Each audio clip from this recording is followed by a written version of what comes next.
first, an American icon that's taken the world by storm. Ketchup, catsup, tomato sauce, red sauce, call it what you will. But everywhere you go, people love the sweet, tangy red stuff on their fries, burgers, and just about anything. And we sure do.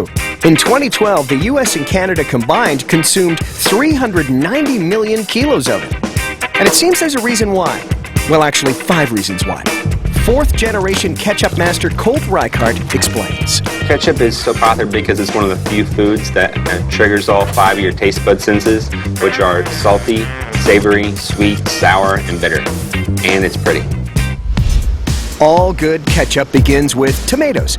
Here at Red Gold, tomato paste is delivered in huge crates weighing in at over 1,300 kilograms. The thick paste is tipped into a ribbon blender where it is softened with a giant agitator.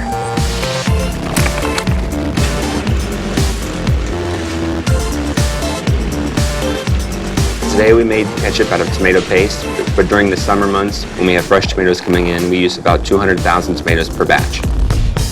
The softened tomatoes are piped to a giant 5,000-liter tank. It's Michael's job to start the ingredients pouring in. Each batch gets the same measured quantity of water, vinegar, salt, and sweeteners, so that every batch tastes exactly the same. Finally, Michael adds a blend of spices. We can't tell you exactly what's in there. That's a Red Gold secret, but it does contain pepper and onion powder.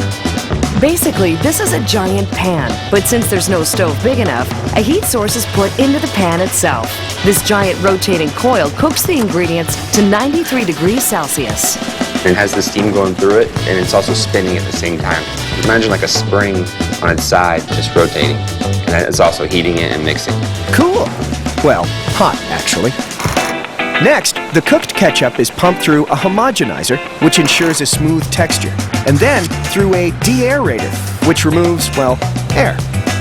Air causes the ketchup to discolor, so removing it helps things stay ruby red.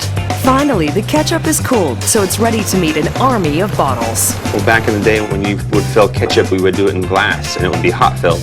And now that we use plastic bottles, you got to bring that temperature, that 200-degree temperature down so you don't melt your bottle you're filling. So we bring it down to about 80 degrees Fahrenheit. The cool ketchup is piped to the filling machine. This machine can fill over 400 bottles a minute, which adds up to over 100 million bottles a year. And to top it off, here come the caps. This machine twists a cap onto each bottle with just the right amount of force. Each cap has a foil safety seal inside.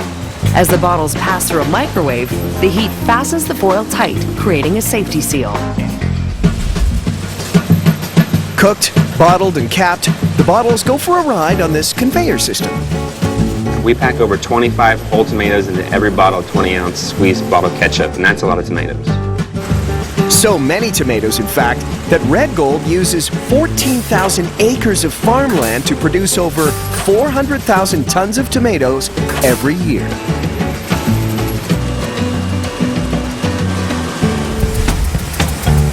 Time for the bottles of ketchup to get a label front and back. I love this machine. Let's slow it down for a closer look.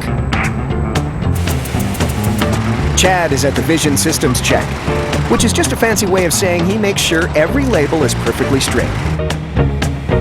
But Chad loves his job and he loves ketchup. The wildest thing I've ever ate is corn chips, cottage cheese, and ketchup, and it's awesome.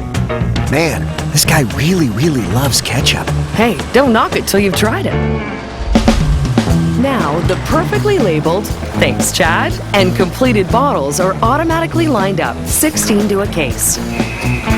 The line can pack 2,220 cartons an hour, 19 million a year. Now just watch this. This machine seals the cartons in one quick motion. Just 16 minutes after the process began, the finished batch is ready to be shipped out from the packing room. And in a few hours, this Red Gold ketchup will be in stores and restaurants across North America. The best thing about working here is all the good, all the free ketchup, but it's also the worst thing about working here is that you always smell like ketchup. I guess you have to take the sour with the sweet, as well as the salty, savory, and bitter, just like this ketchup.